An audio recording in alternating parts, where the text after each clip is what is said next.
Thank you for joining us for our second VIP Roundtable discussion. Hope everyone is staying healthy and safe.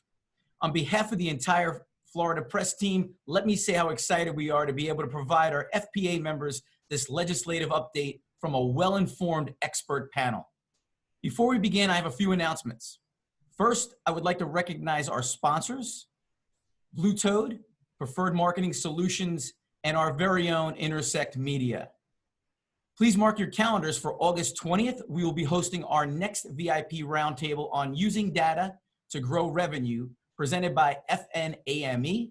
We're gonna host one session in the morning for our weeklies and one in the afternoon for our dailies. Once again, August 20th. Small reminder that this session is being recorded, and if you have any questions, please feel free to use our chat feature, and Sam will get to as many as he can at the end of the session.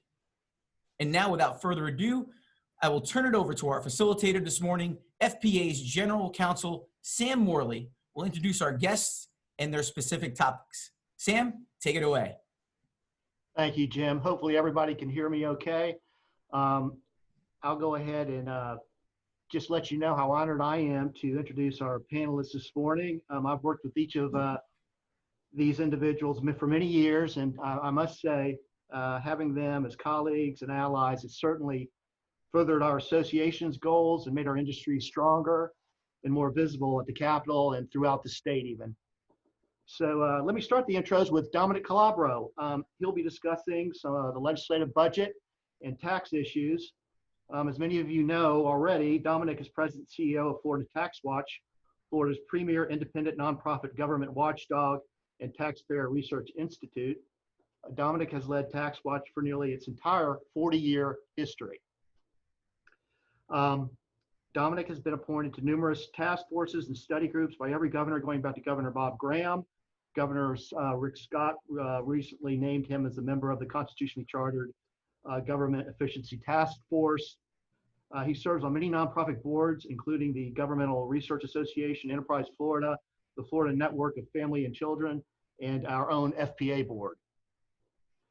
Our second panelist is Ron Book, and he'll give you a brief look into the new leadership slate taking the helm this session, his thoughts on timing, and perhaps even the potential impacts from the virus. Ron's a seasoned pro with a client list that's a who's who of business and industry. For more than 30 years, Ron's firm has led the governmental affairs industry in Florida. He's also Gannett's lobbyist. In the 70s, Ron worked for the Florida legislature and later served as special counsel and director of cabinet and legislative affairs for Florida Governor Bob Graham. He has and still serves on dozens of nonprofits. He's chairman of the Miami-Dade Homeless Trust and Lawrence Kid Foundation. Last but certainly not least is Kim Case, who will be looking into her crystal ball to give us her thoughts on emerging issues, priorities during the next cycle. Kim has been FPA's retained lobbyist for many years. She's a senior policy advisor in the Tallahassee office of Holland and Knight, with many years experience working in the legislative and executive branches of state government. Prior to joining H&K, she served as Director of Legislative Affairs for 3 statewide elected officers, Attorney Generals Pam Bondi and Bill McCullum, and CFO Tom Gallagher. There, she helped obtain numerous legislative achievements, including the passage of comprehensive pill mill bill, anti-human trafficking legislation, and cyber safety for children. So without further ado, let me turn it over to Dominic.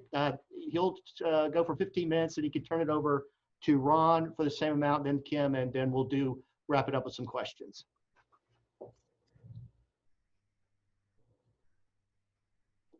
Dominic, you're on mute. Dominic, you're on mute. Okay, thank you. Thank you, Sam. Thank you, Jim. Thank all of you for participating.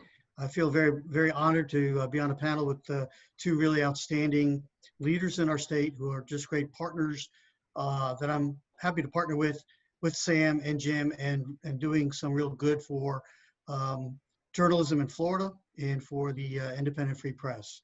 So Ron Book and Kimberly, I'm really glad we're on this together and continue working with each other.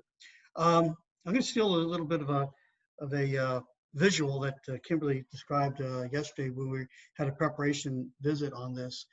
The COVID-19 is affecting the state budget in a most dramatic and radical way that we have never seen.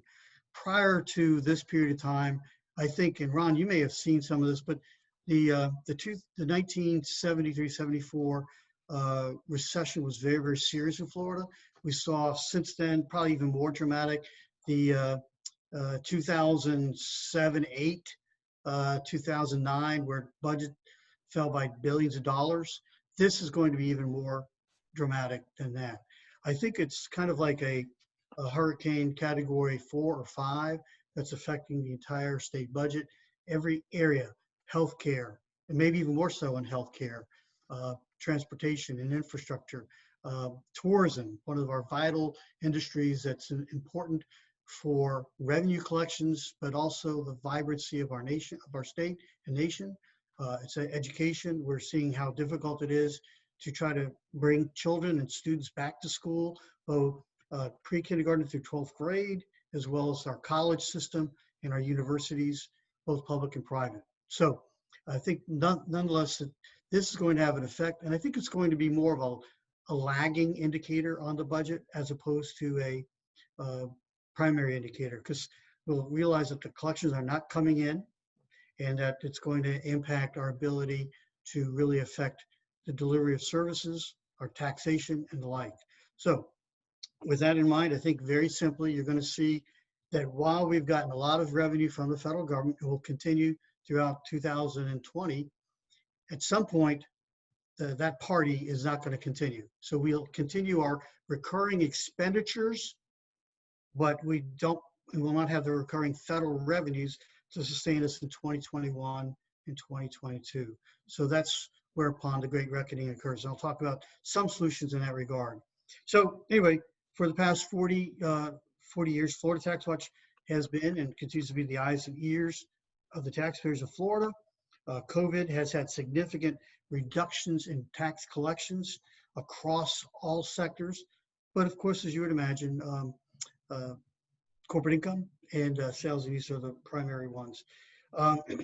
The budget turkey watch and roadmap to recovery, which I'll share with you a little bit more towards the end, here shows some of the specific solutions. We don't expect the governor and the legislature to act on every one of them, but there are significant solutions to address about a $6 billion impact on the state budget. The where did we end up? Approximately $1.9 billion of revenues from the prior from June 30th of 2020. We were low by about just under $2 billion. Now, fortunately, because of prior years of good stewardship, the state of Florida, through all revenue sources, saved about $4.8 billion. So we start the new year with a little bit of a cushion, but not really enough given the severity of something that is so dramatically affecting virtually every sector of our economy, particularly the strongest components, which are, of course, principally tourism and hospitality, as well as our area of commercial real estate. So much of that $1.9 billion came in a reduction in sales tax revenues, building related industries, the only sector that's gone up in sales tax. So it's really been primarily residential real estate. Very initially in mid-March, Mark Chairman, Pat Neal and others were seeing a very direct negative hit. But since then, interestingly enough, residential real estate development is actually on the upside. So that is a very good thing. We heard about the governor's vetoes. Last year in 2019, we encouraged him to be pretty light on those vetoes. He was much harder, we understood this year. He could have actually gone even more severe, but he vetoed a little over $1 billion. Tax Watch, as you know, puts out its annual budget turkey watch list, and there's about 81% of our lists where he did in fact veto. There were 518 member projects. You know, I think when the budget was put together, we were beginning to hear about the COVID, but it wasn't fully appreciated, understood, because they started the session in January of this year and really ended January, February, March, the end of February, early March. They extended it about another week and a half, but they really felt the effects thereafter. So the governor waited till his time period to see just where things were and how much federal funds he'd have. So we're in as good a posture as we can be, but the real challenge, again, is going to be the recurring challenge to reduce the expenditures. So what we're looking at is a great focus for the 2020-21 session. We'll be focusing on fiscal, the budget, and how to deal with that. So if you could see from the quick budget snapshot, we had a budget of almost $3 billion. The governor vetoed $1 billion. You've got about $35 billion in general revenue. State trust funds account for about $24.5 billion. Federal funds, $33 billion. So you can see it's a tremendous amount of money. Our reserves prior to those, the $1.9 billion shortfall was $4.3 billion. They're described there in some detail. So you can see that. In those different areas: human services, education, transportation, general government, criminal justice, and the environment. Let me begin to address, as the challenge going forward, no one likes to say no. It's just human nature. Cutting spending is, whether you're a Democrat or Republican, it's not like the days we had one of our founders, Phil Lewis and Ronnie, Book could tell you, he actually enjoyed the time where he could really prioritize things, and he was a good Democrat, fiscal conservative, moderate fiscal conservative. But very few people actually like dealing with less revenues. But that's what you're going to have to deal with. That's exactly what you're going to have to do. So here's some of the things to address this deficit. We don't know exactly how big the deficit is because we're still reacting to this virus. We're waiting to see what medical interventions occur, whether it's a vaccine that can prevent it, or vaccines that can mitigate the effects and reduce the severity of it, the death toll, and so on and so forth. When that becomes more clearly understood and then more universally shared, again, once it becomes available, there's still going to be some resistance initially towards, how dependable is it. We know that vaccines over time have taken a very, very long time to perfect, where they have no downside, but varying degrees of success rate. The shingles shot, for example, initially that came out, it was only 1/3 effective. A few years, about 2 or 3 years ago, they came out with a double booster on it, and that now has a success rate of about 67%. But the most important thing, it's designed to make sure it does no harm. So even after it comes out, it's going to be a certain lag time before it's truly having the effect. And we again have to change the mindset. Florida has been in the position of doing nothing short of bring people to Florida, bring them to Florida, bring them to Florida, socialize, get together. And now we were trying to do the opposite: stay away, and yet spend your money here. It's a really hard thing to do. So first is reduce member projects. 2, they've got to reevaluate all the non-recurring appropriations, eliminate non-critical vacant positions. They've done some of that already. Maintain a portion of appropriated general revenue funds and reserve. They said issue bonds to fund capital outlay projects instead of using general revenue. As you can see, some of the others is just specific things on cost control. Down the road, long time, we think they're going to have to do some things that are very, very serious, and that is pension reform. We owe a tremendous amount of money, tens of billions of dollars of underfunded and unfunded contributions for our state employees, our school employees, and our county employees.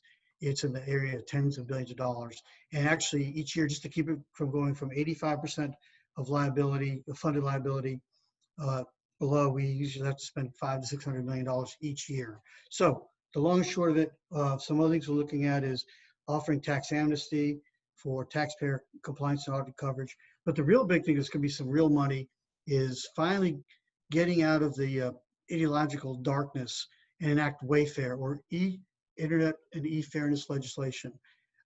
Capturing that on the first year will bring in about $1 billion. It helps Florida because, number one, it's the law, it's the use tax, and it'll help Floridians better deal with this. It also put our brick and mortar on a more level basis. But most importantly, right now, there are tens of thousands, if not hundreds of thousands of flirties every day that are unknowing tax cheats. They're not paying the use tax under the law. So this e-commerce will move the liability from the user to the out-of-state larger remote seller, the retailer remote seller out of state. Will collect over $1 billion. By the second or third year, we're looking at $2 to $2.5 billion per year. Then you add to that negotiating and execute a new Seminole gaming contract. These are some big ways to bring this all in. I know we're kind of running out of time, so we also have another idea that came from the Constitutional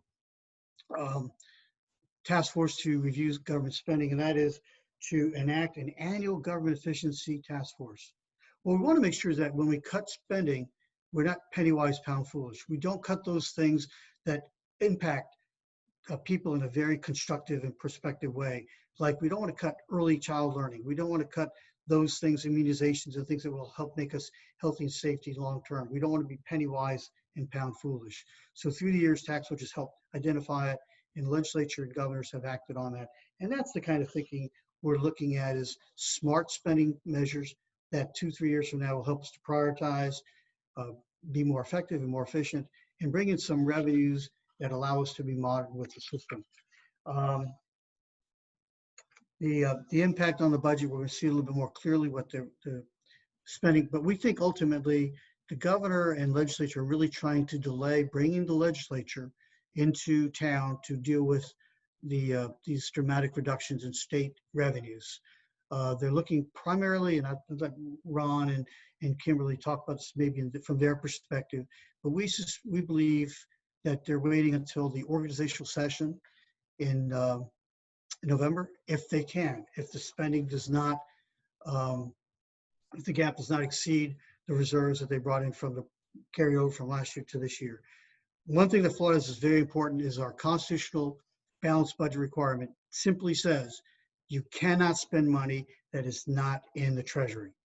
So you can't send anticipatory bonds. You have to be able to meet those obligations. So if the budget impact is more severe than the revenues we've saved, which are about, say, $2.5 billion, then they're going to be required to make some dramatic reductions in spending, and ultimately the legislature may have to be called in sooner. But short of that, we're looking at them coming in around mid-November after the November elections. We're looking forward to working with the governor and legislature and other key organizational groups. So without further ado, I'd like to turn it over to my friend, longstanding friend and colleague, who is the ultimate. I don't say penultimate, I say the ultimate. And lobbyists have known Ronnie for, well, I've been at this now 40, I'd say at least a good 35 to 40 years. I've been a fixture and, more importantly, a very influential and positive influence on public policy through the years. Ronnie? First of all, Dominic, thank you. And I really am honored to have the opportunity, Jim, Sam, to not only speak to the group, but to do it together with Dominic and Kim. And joining me today are two other members of my firm, Kelly Millette and Ronna Brown, who have both been with me a really long time. When I think back, Kelly's been with me 18 years. I don't know anybody puts up with me for 18 years. And Ronna's put up with me, as she reminded me last night, a dozen. So thank you all. You know, you talk about a legislative update, and when you think about all that has happened in the last 75 to 90 days, it's about as much as you can say grace over, and it almost makes you think, like, what else can you talk about if you don't talk about COVID, total number of new cases a day, total deaths, and positivity rates? And you just immediately transition to a lot of what Dominic just talked about, which is the budget. And we all historically have heard over and over The only thing that the lawmakers need to do when they come to Tallahassee, the only thing they're required to do when they come to Tallahassee for 60 annual days a year is pass a budget. They don't need to do anything else. And frankly, if you were in the Jose Oliva leadership group, you really took to heart that they didn't need to pass anything else, because Jose really did believe philosophically and continues to believe that if they passed nothing, the people of Florida would be better for that. And that probably doesn't apply to the hospital industrial complex priorities that he had, but it applies to everything else. Next slide, if I could, Devin. I'm going to get to COVID, and I'm going to talk a little bit about it because really Dominic has hit it. Kim is going to hit it, but you can't, as I've said, have any kind of discussion, whether you're talking to Florida's watchdog, Dominic Calabro, or you talk to Kim Case on behalf of the Florida Press Association, or anybody else in the business, without talking about it, because it really is what will dominate going forward. But I'm going to start with the Florida Senate. Today, current numbers, you have 23 Republicans and 17 Democrats. You've got 8 open seats. You've got 12 incumbents that are out there, 5 Republicans, 7 Democrats that will be on the ballot, with basically almost every race really being a contest. And while you're going to hear folks talk about over the next months that there are only 2 seats in play in the Senate, we happen to believe that there are 4 seats in play.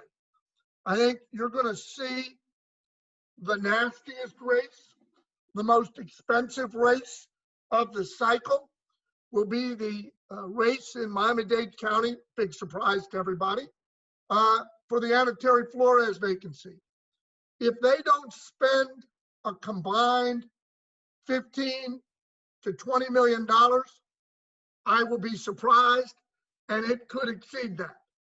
The Republicans desperately want to continue to control that seat. Democrats have a legitimate challenger. When all is said and done, I think that you look at the district, it's a slightly better Republican performing district, but the difference is almost negligible. But I think that you look at 8 open seats, that's one of them. The second really most contested race that people want to talk about is the race in the I-4 corridor to replace Senator Simmons. That race is Jason Broder, former House member, former Appropriations Subcommittee Chair in the House of HHS, extremely well funded, but Seminole County, while a Republican-dominated in registration county, is a county where you get a lot of crossovers coming and going based on issues. There's a major land use issue that's been going on down there for the last several years, very controversial, related to former House member and former Speaker designate Chris Buller, that has that election cycle, if you will, more heavily focused on the Seminole County side of the line. The other 2 races that we think will get a lot of attention, one will be the seat in Tallahassee vacated by term-limited Bill Munford, and you've got former Representative Loran Osley, who is considered the favorite, but the Republicans have fielded a very contending candidate, African-American woman, former law enforcement officer. They will spend money in that race. That will be a competitive race. And the 4th race, which I think will catch people by surprise, and that's the Jose Javier Rodriguez seat in Miami-Dade. Many of you will remember that was a very heated battle between former House member Jose Javier Rodriguez on the Democratic side and former Senator Miguel Diaz de la Portilla. Very nasty, very expensive race. It will continue to be so going forward. Let's just be clear about something. Senator Farmer really believes, and you can flip to the next slide if you could, Devin. So Farmer really believes he's going to win the Flores seat, that they've got a cakewalk in the JJR race, and that they legitimately have an opportunity to take out Jason Broder. Senator Simpson has a very hotly contested Republican primary I should not leave out, and that's the primary to replace term-limited Senator Elizabeth Benaquisto, where you have two long-term House members, Representative Ray Rodriguez and Representative Heather Fitzenhagen, contesting. Fitzenhagen was a late entry. Many folks believe that Senator Farmer funded her getting into the race. A lot of rumors that fly around out there that she's really committed to Farmer and not to Simpson if she gets elected. I expect Ray Rodriguez to win that race by a fair margin. I think Heather's got some votes that will haunt her as she gets closer and closer to Election Day. And let's just be clear about one other thing. Ballots are already in people's hands. I can't speak for other voters, but I voted 2 Saturdays ago already. Ballots are being returned every single day. So folks that are not out there with a ground game dealing with absentees are going to miss it, because by Election Day, everybody's going to vote it. Senator Simpson was not born into a political family. And while I'm going to talk about a few issues in a few minutes, he came out of the foster care adoption world. And that will not be lost during his 2 years as Senate president. He never served in government before. He was a businessman, self-made, wealthy individual, entrepreneur. In addition to his environmental recovery firm, where they remove asbestos and do mold remediation in a large setting, he is also a chicken farmer. He has 1 million egg-laying chickens that lay 850,000 plus eggs every single day. You're probably eating them if you're eating eggs in the morning. Guiding principles, self-reliance, hard work, creating opportunity rather than dependency, remembering those who have a higher hill to climb. And a quote from his designation speech: I prefer teaching someone to fish rather than giving them a fish. He is a what you see, what you get kind of member. He will be very focused, very determined. He will keep a very tight rein on the Republican caucus, and one should not mistake him as a timid farmer, period. No one. Next slide, please. So issues for Senator Simpson. Number one, returning the majority. Number two, coronavirus. Number three, coronavirus. Number four, coronavirus. Number five, coronavirus. And then the coronavirus state budget. In between, joking aside, Dominic touched on pensions. Senator Simpson came to the process to reform the pension system. One of his employees at the time he came to the process was a little-known guy from the Temple Terrace area by the name of Will Weatherford. I'm sure none of you have heard of Will Weatherford. or maybe you've heard of his former famous speaker friend, his father-in-law, Alan Bentz. Senator Simpson believes the most important unfinished piece of business on his agenda is pension reform. He believes he got barely a half a loaf in what he passed. It was baptism by fire. Trust me, Dominic, it's playing in a theater near you real soon. I've already touched on foster care and adoption. He has spent a lot of time over the last 18 months working with a senator that happens to share my last name. I can tell you that that part of the Health and Human Services world and the Department of Children and Families is in for a shaking up going forward. Nobody should think that we have finished with tort reform under Jeb Bush, never to be heard again. I expect one of his top priorities to be tort reform. I expect one of his priorities to be insurance reform outside of tort reform. Business interruption insurance going to be a big issue, big issue. I think that you will have a number of issues that come out of coronavirus, including the liability issues that will roll over into the tort side of things.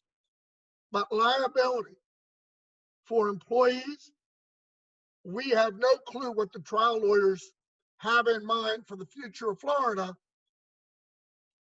If Senator Farmer were to be elected president because he sees the majority, you would see lots of bills that create lots of new causes of action for trial lawyers.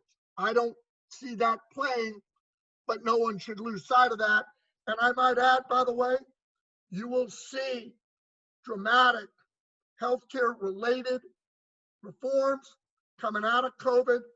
I don't know what in the heck we're going to do on tourism. I will tell you that one of the most encouraging things that I've heard in the last 90 days has been the, if you will, the quarterly report released last week by AutoNation. You know, a lot of people don't talk about the auto industry in Florida, but they are, as Dominic will tell you, as Kim will tell you, they are responsible, the industry, for just shy of 20% of all sales tax revenues collected in the state.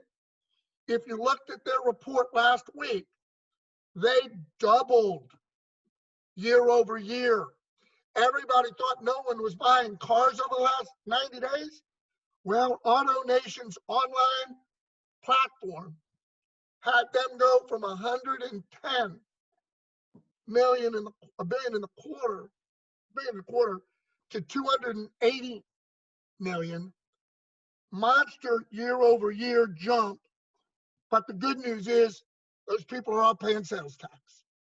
And I don't know where we go in the next revenue estimate, but I'm certainly not looking forward to that part of it. And I might add, by the way, everybody always, as I said, wants to know what are the new numbers from yesterday? What are those numbers?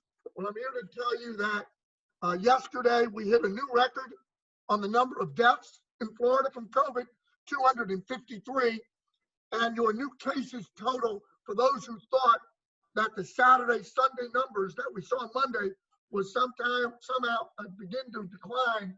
There were 9,956 new cases yesterday. We will see what today's numbers are tomorrow, but understand something. We have to pay attention because after today, the state is suspending all testing sites for 10 full days. So God only knows what happens when we come back. Next slide, please.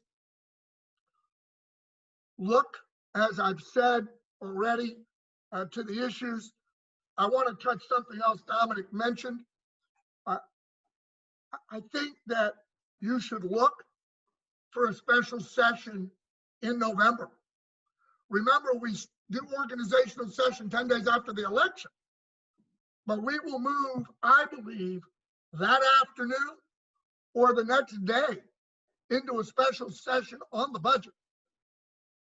the governor's executive powers have been puffed and puffed like a balloon full of helium.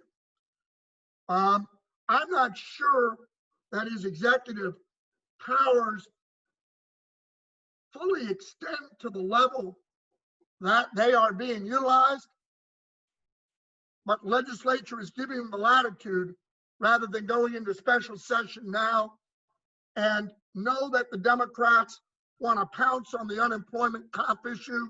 They want to pounce on the computer system. And while the existing governor has to take responsibility for all of the things that happen on his watch, nobody should think that the last administration paid too much attention to upgrading that system, which is what they inherited in what is otherwise a broken unemployment comp system. I look for reforms to happen and not simply a new computer system. I think you've got to look at the water issues. I think there will remain a priority of Senator Simpson's. Next slide, please. Senate leadership. Look, they are consolidating under Senator Simpson. You have identified in this slide his number one ally in the Senate, Senator Stargett. His very clear number two ally is right next to her, and that will be the next Senate president after him, which is Senator Pasadomo from Southwest Florida, which the newspaper industry should consider one of the best friends we've ever had. Senator Albritton from Wauchula, Senator Diaz from Miami. Your next president following Pasadomo will be one of the two of them. They are both claiming to have significant pledges. They are duking it out. They will duke it out for a while. This race won't be decided, obviously, until well after the election, but it will be decided sooner or later. Look for those four: Senator Bean, Senator Hudson, to be significant players within the leadership.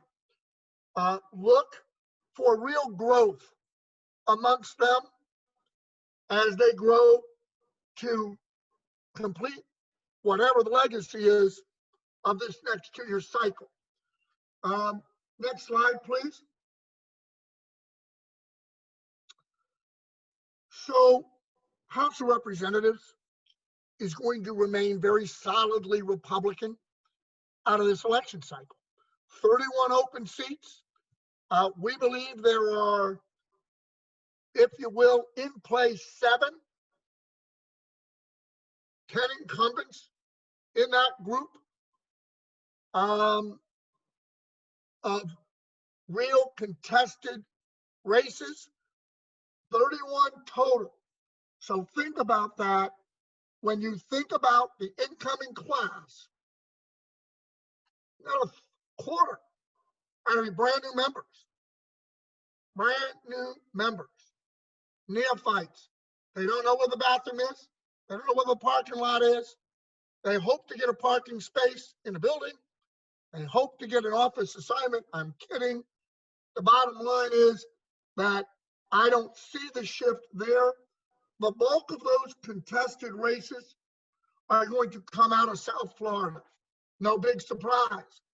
The numbers in Miami-Dade of Democrat to Republican in performance have gotten very tight over the last couple of years. Those seats that are competitive in this cycle will potentially all be within that less than a half a point. You could have several of those House races that come down to mandatory recounts. You could have challenges. You could have contests that go well past election day.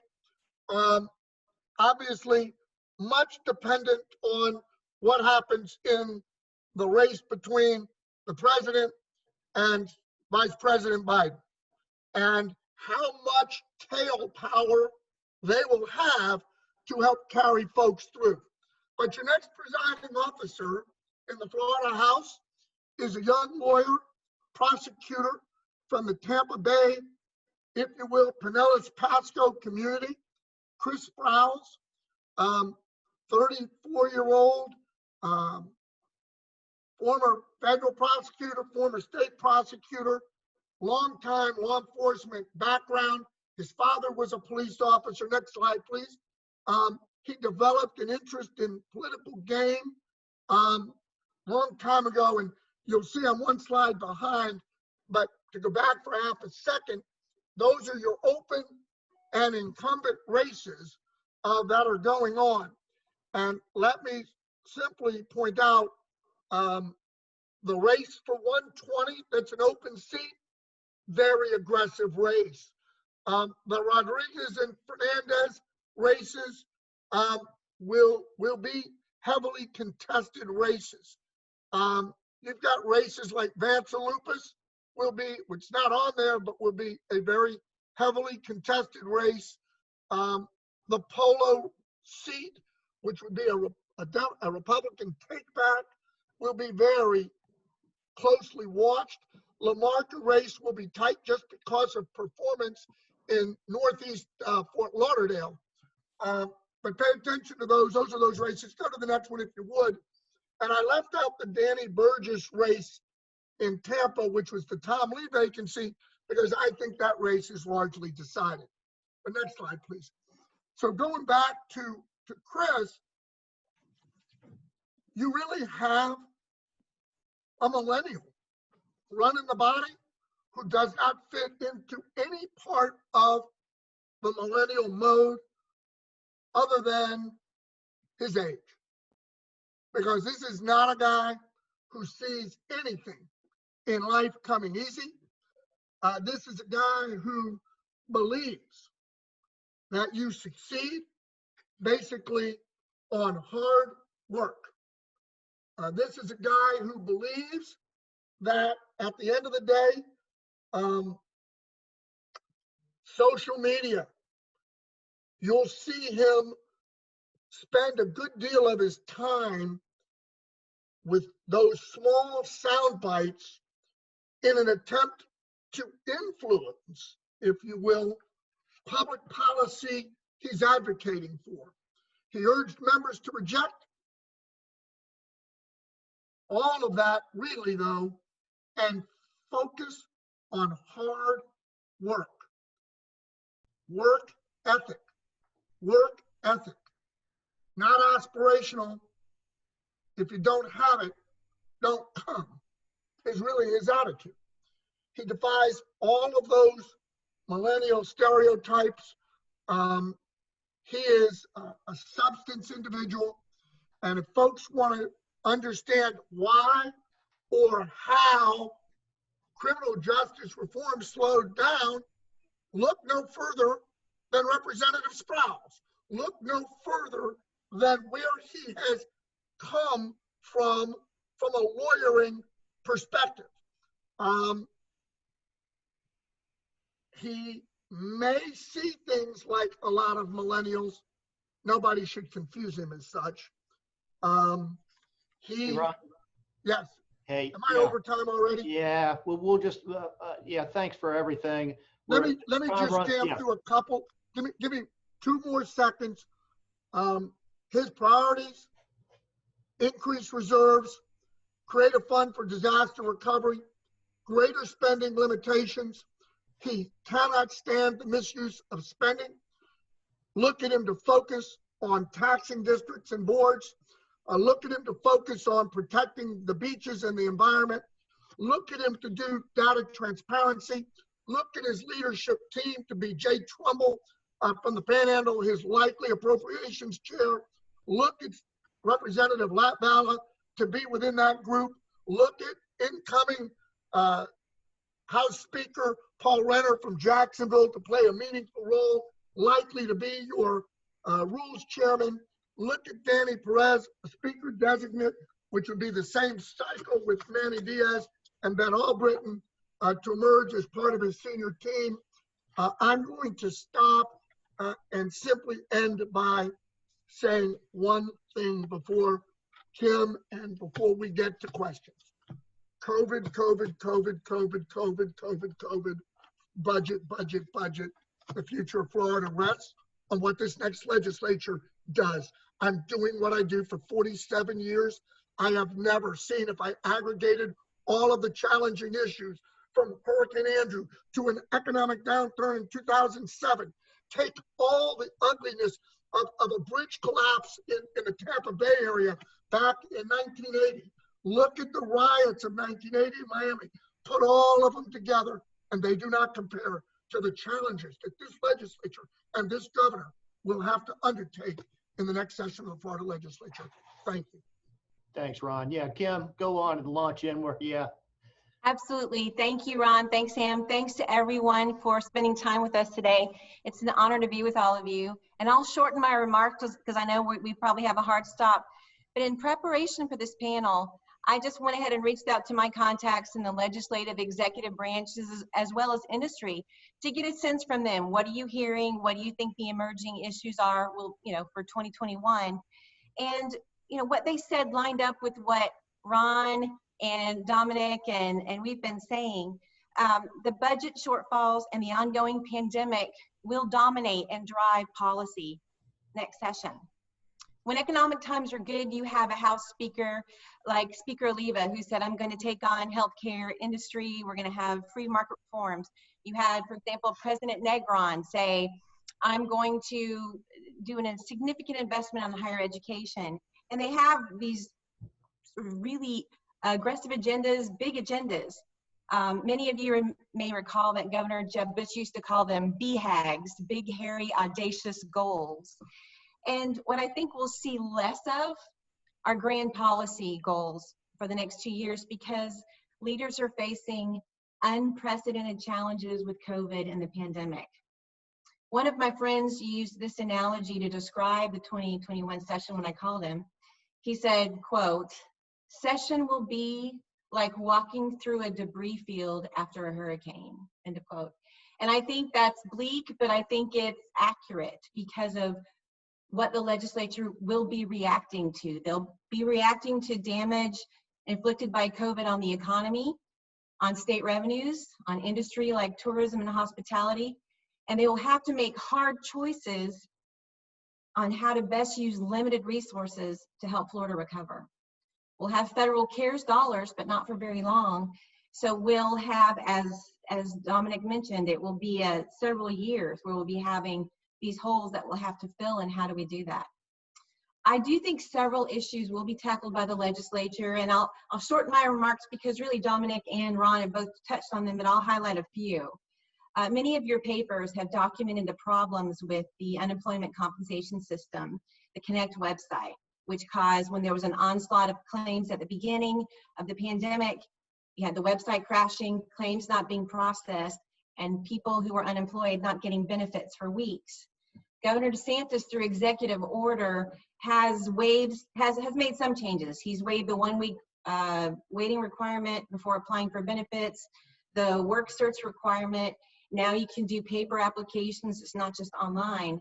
But I think obviously look for an overhaul of the website, but more importantly, look for policy discussions and debate on how long benefits should be provided. Florida has 12 weeks.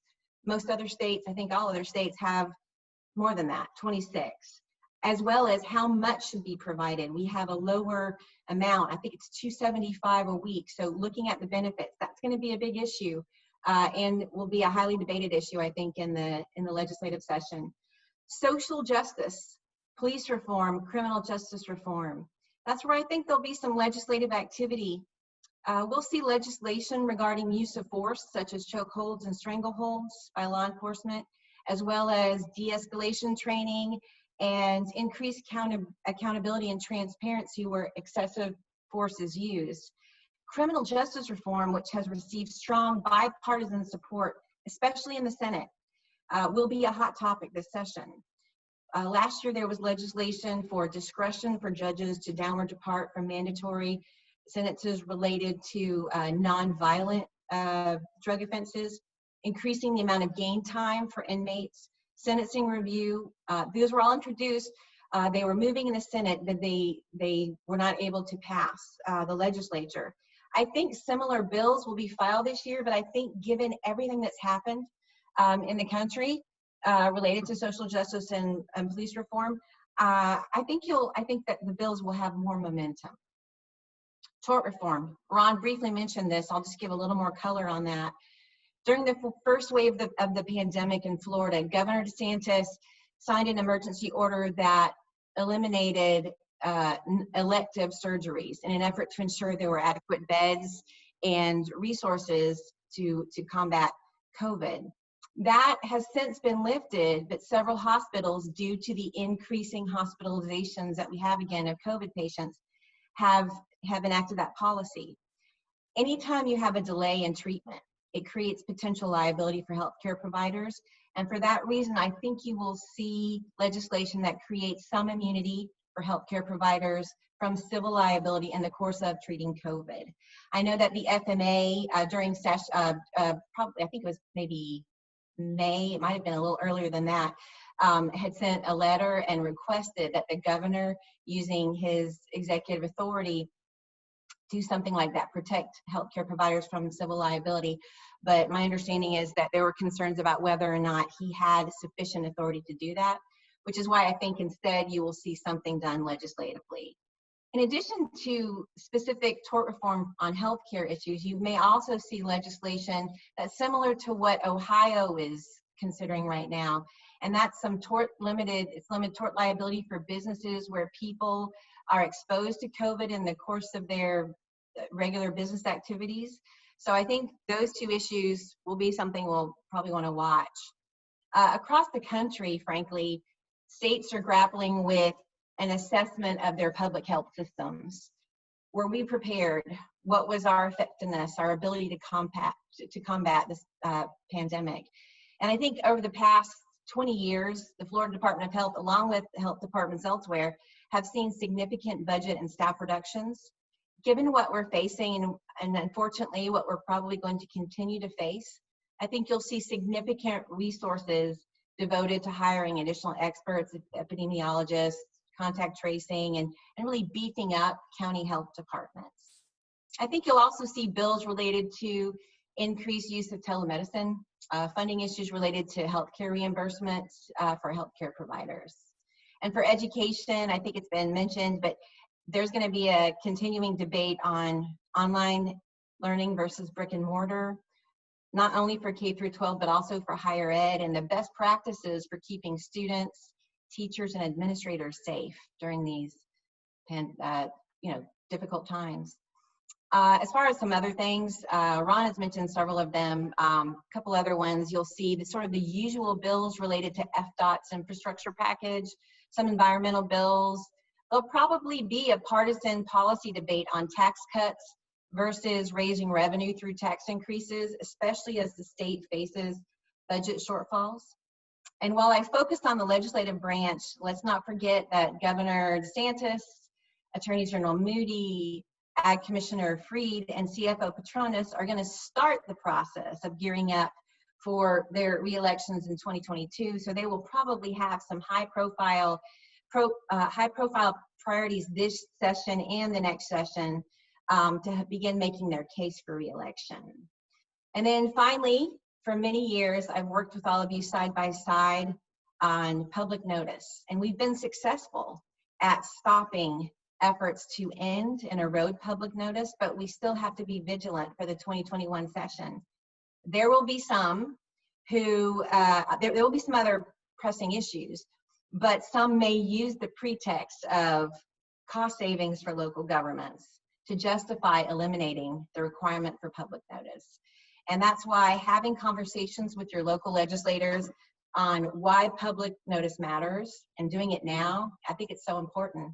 It's also a good time to talk to your local legislators about the important and vital function that the papers have provided during this COVID crisis and the information that's being pushed out to the local community. You play a vital role, and I think it's been so apparent, and your reporting has been amazing. But I think just now is a good time to have those conversations on that as well as public notice. And with that, Sam, I will take it back, send it back to you for Q&A.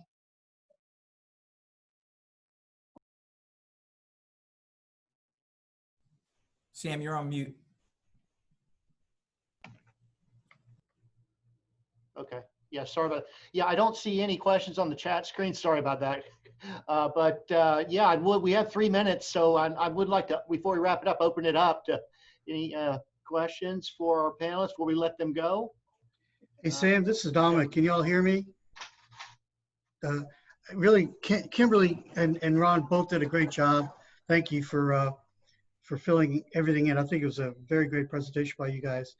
I want to ask you, maybe Sam, between you and Jim and Kimberly and Ron, you know, I think there's that pretext that we could use in the future. I know Jim Fogler's already got Mason-Dixon engaged, and we're going to find out what the public support is by scientific method.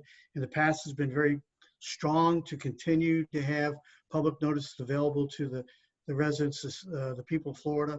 But I think the question that really Kimberly raised is a good one, and that is maybe we could try to find out, I don't think the number is as big as some people would suggest, that the cost that state government pays for legal ads and even local government, I don't think the cost is that large in response to a $92.2 billion state budget. But getting your hands around that, not saying we should make it real public, but knowing that information beforehand might be a very valuable tool to pull out at the right time and in the right strategic fashion. I'd like to hear a little from both Kimberly and Ron about that.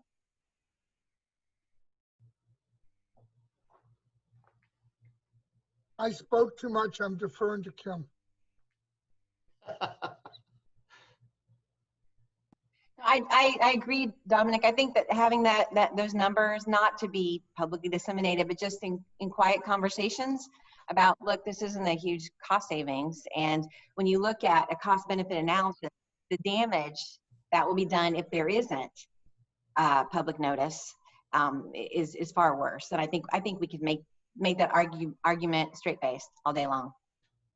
Yeah, in the past, I know with Workman, former State Representative Rich Workman, who was a real advocate to get rid of public notices a long time ago, about 2011, 2012.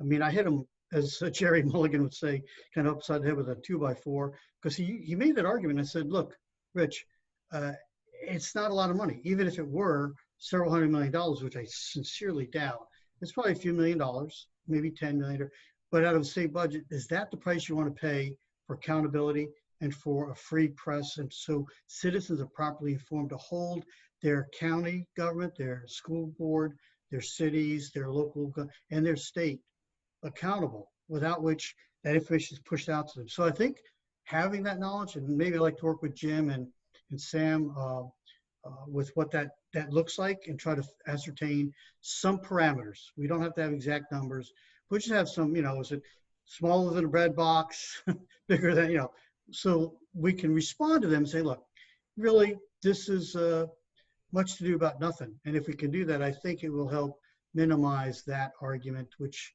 may be a little more prevalent going forward than it was in the past. I would simply add to that, not only do I think that would be valuable, I think we've engaged in a fairly, if you will, proactive way in trying to mitigate those members who have been outspoken, like Representative Fine. We've engaged them in their districts, and I think we're beginning to get to the corner. We may not be around the corner completely, but I think that we're getting there. And I throw one last thing in about it. Term limits are what create issues like this, and there's no better group for us to say that to than the group we're talking to today.